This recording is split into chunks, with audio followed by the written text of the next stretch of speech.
Dans cette vidéo, tu vas gagner en 8 minutes ce que j'ai gagné en 4 ans de mariage. Alors surtout, reste jusqu'à la fin. Salut à toi, moi c'est Jody, je fais des vidéos où je parle de foi sans faux semblant parce que la parole de Dieu c'est pas seulement de jolies paroles pour faire du bruit dans les églises, mais c'est surtout une parole qui nous porte, qui nous maintient dans nos challenges, dans notre réalité, qui parfois n'est pas aussi glorieuse qu'on ne le fait paraître. On vit parfois des choses honteuses, challengeantes, qu'on souhaite cacher ou ne pas exposer, alors qu'en vrai ce que Jésus nous demande c'est de mettre ces choses-là en lumière de sa parole. Et c'est exactement ce que j'essaie de faire sur cette chaîne, j'essaie d'aborder certains de ces sujets-là avec le plus d'authenticité et d'humilité possible. J'essaie de poster tous les dimanches à 16h30 sur ma chaîne, donc surtout n'hésite pas à t'abonner pour ne rien louper. Donc cette vidéo ce serait une vidéo un peu différente des autres où pour le coup elle était un peu plus structurée et voilà quoi, beaucoup plus je délivre un message. Donc là c'est vraiment chill and talk, voilà, vous attendez pas à voir des versets apparaître en bas de l'écran ou quoi que ce soit. Je voulais simplement partager une de mes réflexions avec vous d'un sujet sur lequel j'ai beaucoup processé ces derniers temps, qui me concerne mais qui peut concerner également toi qui me regarde. Donc surtout n'hésitez pas à commenter et à me donner votre avis et votre expérience par rapport à ce que je vais vous raconter. Et le sujet que je vais aborder aujourd'hui avec vous, c'est la conséquence du divorce de mes parents sur mon mariage aujourd'hui. Donc pour ceux qui savent pas, ça fait 4 ans que je suis avec le plus beau cadeau que Dieu ait pu me donner dans ma vie, donc ma femme, voilà. On va faire 3 ans de mariage en juin prochain. Et en fait, je suis forcé de constater que ça fait 4 ans que je suis en train de traîner un faux raisonnement dans mon mariage sans que je le sache. D'où l'importance de vraiment rester proche de la parole de Dieu parce que c'est la parole de Dieu qui va vraiment révéler les faces cachées de notre cœur en fait. Et en fait, je me suis rendu compte d'une dinguerie. Donc juste pour vous donner un peu de contexte, mes parents ont divorcé quand j'avais 5 ans. Donc en fait, j'ai grandi qu'avec ma mère et j'ai été témoin en fait d'une femme forte, d'une femme battante qui trouvait des solutions, qui pourvoyait à sa famille, qui était présente, la maison tout le temps clean, tout le temps nettoyée. Et finalement, dans le chaos que c'était pour elle, parce que moi j'étais un enfant qu'à ce moment-là et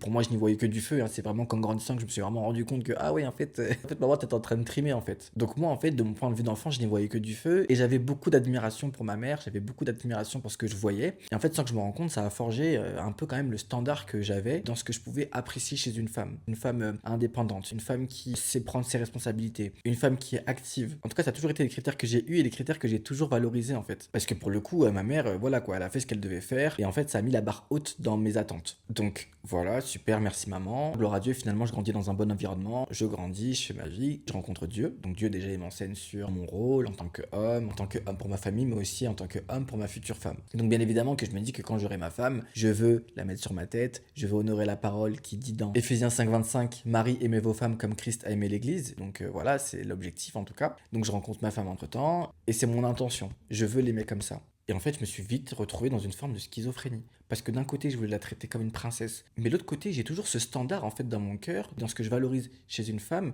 dans cette responsabilité qu'elle prend, dans cette indépendance qu'elle a. Je me suis rendu compte que j'attendais à tort que ma femme se comporte comme une femme solo. Parce que la vérité, c'est que le standard que j'ai eu de ma mère, la barre haute que j'ai placée de ma mère, qui a été formidable, gloire à Dieu, c'est le fruit d'un déséquilibre. C'est le fruit de l'absence d'un père dans une famille. C'est le fruit du péché dans le monde, en fait. Donc finalement, la source de mon standard, c'était le péché. Parce que bien que c'était honorable ce que ma mère a fait, gloire à Dieu, la bonté de Dieu, c'était pas qu'elle trime de cette manière-là. La bonté de Dieu, ce n'était pas qu'elle prenne des responsabilités qui n'étaient pas les siennes, vous voyez. Donc, malgré le fait qu'elle était honorable, ce n'était pas normal, en fait. Et parce que c'était pas normal, ça aurait pas dû être une source d'inspiration pour moi. Une femme n'a pas à porter autant de choses sur ses épaules. Une femme n'a pas à avoir autant de responsabilités. Une femme n'a pas à être au four et au moulin en même temps, vous voyez. Et en fait, je me suis retrouvé à projeter en fait ces attentes-là vers ma femme. Je voulais vraiment qu'elle ait ce sens du devoir, cette dimension du devoir. Alors que de quelle dimension du devoir tu parles, frère? T'es en train de projeter à ta femme des attentes d'un modèle déséquilibré, d'un modèle qui n'était pas la volonté de Dieu. Ta femme est censée être dans un modèle différent puisque tu es là. Si ta mère a dû prendre toutes ses responsabilités, c'est parce qu'elle était toute seule. C'est mélangé.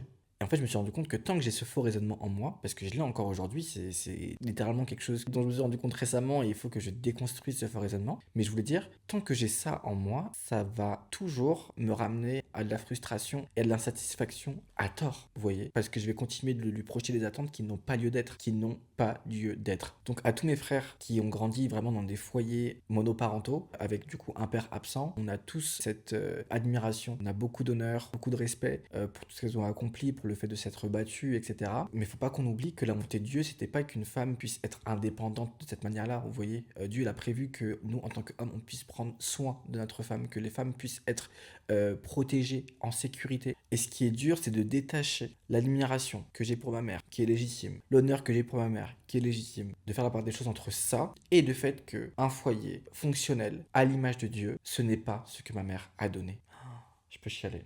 Et c'est dur parce que c'est devenu un standard sans que je me rende compte dans mon cœur d'une femme qui d'aide, qui est en place, qui est admirable. En fait, c'est devenu mon standard d'admiration. Et à tort. et c'est un faux raisonnement. Bref, la conclusion c'est que je dois aller en thérapie, voilà, vous l'aurez compris. Finalement, toutes ces pensées que j'avais où je me croyais vraiment légitime, ce n'était que le fruit du plan machiavélique du diable de créer des foyers dysfonctionnels pour eh bien, perpétuer son héritage démoniaque finalement. Donc tu as accepté Christ, tu te retrouves dans un mariage où tu veux faire sa volonté, mais tu te rends compte que entre ce que tu veux et la réalité, il y a une marge, sans savoir que ce gap, il est causé à cause de cette semence qui a été semée par le malin auparavant. Donc vraiment, mon premier conseil, c'est vraiment de faire preuve d'humilité. Et même si voilà, on n'a pas le réflexe de dire à notre partenaire, je peux avoir tort, au moins l'avoir tout le temps avec Dieu, dans le secret, tout le temps, tout le temps, tout le temps, tout le temps.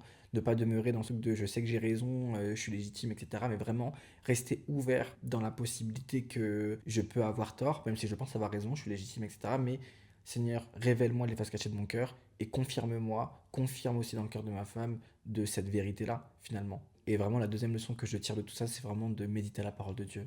Parce que, vous vous rendez compte, les gars, ça fait 5 ans que j'ai donné Jésus, 4 ans que je suis avec ma femme, c'est que aujourd'hui que je me rends compte de ça. En tout cas, voilà, ça me donne du recul aujourd'hui et finalement, ça me donne de la compassion pour ma femme, vous voyez. Donc, c'est super intéressant finalement, même si t'es une femme, de savoir c'est quoi le rôle de l'homme et quand t'es un homme, de savoir le rôle de la femme, pour savoir ce qui est légitime d'être attendu ou pas, selon la volonté de Dieu, vous voyez. Parce qu'alors qu'on veut traiter notre femme comme une princesse et qu'on veut vraiment l'aimer avec un cœur de sacrifice, on sera toujours dans l'attente qu'elle puisse réagir à la situation. Alors que quand nos mères réagissaient aux situations, parfois ça devait être nos darons qui auraient dû réagir s'ils avaient été là, vous voyez. Notre mère a eu le rôle de la mère et du père et c'est pas de la faute de notre femme. Tu peux très vite arriver dans une situation si tu traites pas ça dans ton cœur où tu vas te faire du mal à toi-même parce que tu vas avoir des attentes, etc. Tu vas avoir des frustrations qui ne sont pas nécessaires en fait parce que tu n'as pas d'attente à avoir à ce niveau-là. Encore des attentes légitimes, soit prions, discutons des sujets avec nos femmes, et puis voilà quoi, il y a une raison d'avoir, on va dire, cette aspiration d'évolution, de progression, etc. Et en ce qui concerne ce qui n'est pas légitime, libérons-nous,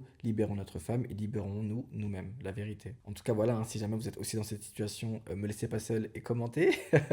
Commentez, dites-moi votre expérience, dites-moi si vous avez déjà capté ça ou si vous avez appris quelque chose aujourd'hui. En tout cas, voilà, soyons fortifiés par la grâce de Dieu et gardons un cœur ouvert en fait à l'introspection par le Saint-Esprit et un cœur humble d'admettre aussi là où il faut qu'on grandisse parce que c'est pas tout le temps les autres. Parce que je pense qu'à un moment donné, il faut choisir ses combats. Est-ce que tu veux avoir raison mais continuer de souffrir et rester dans ta frustration ou tu veux enfin tout abandonner, tout laisser entre les mains de Dieu pour qu'il puisse travailler ce point-là avec toi, même si bah, ça te challenge dans ton ego, mais c'est pour le meilleur. En fait, c'est pour le meilleur. C'est pour que tu ne sois plus frustré à certains moments, que tu puisses aimer ta femme comme Dieu attend que tu l'aimes, sans difficulté, sans conflit intérieur. C'est pour le mieux. J'espère que vous avez apprécié cette vidéo. Encore une fois, n'hésitez pas à me donner votre opinion en commentaire. N'hésitez pas à vous abonner si vous n'êtes pas abonné. Et voilà, dites-moi si vous avez aimé ce format-là, beaucoup plus chill, beaucoup plus talk. Je pense que j'en ferai davantage comme ça. Et un peu plus de spontanéité. En tout cas, moi, je préfère beaucoup plus la spontanéité. Le fait de pouvoir parler comme ça, c'est ce que je préfère le plus en tout cas. Donc voilà les gars, soyez bénis et je vous dis bah, à la prochaine. Tchuss.